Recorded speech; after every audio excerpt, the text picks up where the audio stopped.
নমস্কার বন্ধুরা, কেমন আছেন সবাই? মমস কিচেনে আপনাদের স্বাগত জানাই।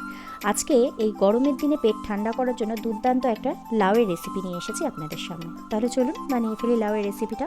প্রথমে লাউটাকে ভালো করে খোসা ছাড়িয়ে নিয়ে ছোট ছোট টুকরো করে কেটে নেব।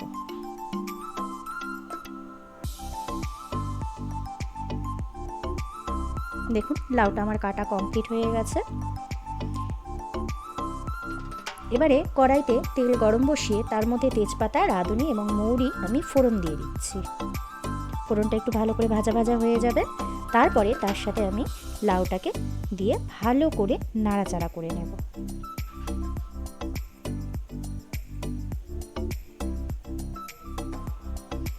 এবারে পরিমাণ মতন নুন দিয়ে দিচ্ছি আমি। নুন দিয়ে ভালো করে নাড়াচাড়া করে আমি একটা পাত্র দিয়ে লাউটাকে ঢাকা দিয়ে দেব।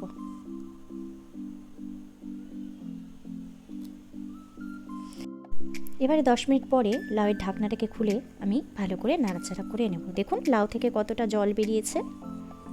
এবারে বেটে রাখা মশলাটা আমি দিয়ে দিলাম। রাঁধুনি, মৌরি এবং সামান্য পরিমাণ আদা একত্রিতভাবে বেটে আমি মশলাটাকে ওর মধ্যে দিয়ে ঢাকা দিয়ে দিলাম।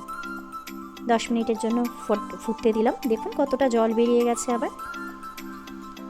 এবারে আমি 1 কাপ পরিমাণ দুধ দিয়ে দেবো। তরল দুধ আমি লাউটার সাথে মিশিয়ে দেবো। মিশিয়ে দিয়ে আবার আমি ঢাকা দিয়ে লাউটাকে সেদ্ধ হতে দেবো। তার ফাঁকে আমি একটু গরম মশলা, গোটা এলাচ, লবঙ্গ এবং দারচিনি একত্রিতভাবে বেটে আমি এই লাউটার মধ্যে দিয়ে দেবো। দেখুন লাউটা অনেকটা সেদ্ধ হয়ে এসেছে। আমি মিশিয়ে দিলাম গরম মশলার গুঁড়োটা।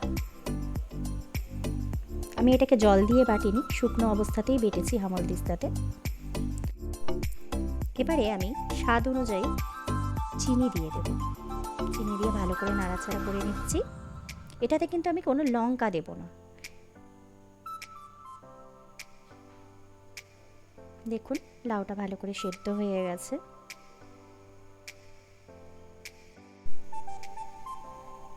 এবারে ভালো করে একটু নাড়াচাড়া করে একটু শুকনো শুকনো করে নিয়েছি। এবারে পরিমাণ মতো আমি ঘি মিশিয়ে দিলাম। ঘিটা মিশিয়ে ভালো করে নাড়াচাড়া করে নিয়েছি।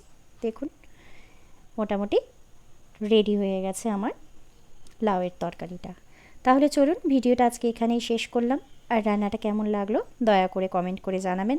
ভালো লাগলে আমার ভিডিওটাকে একটা লাইক করে দেবেন আর চ্যানেলটাকে সাবস্ক্রাইব করে দেবেন।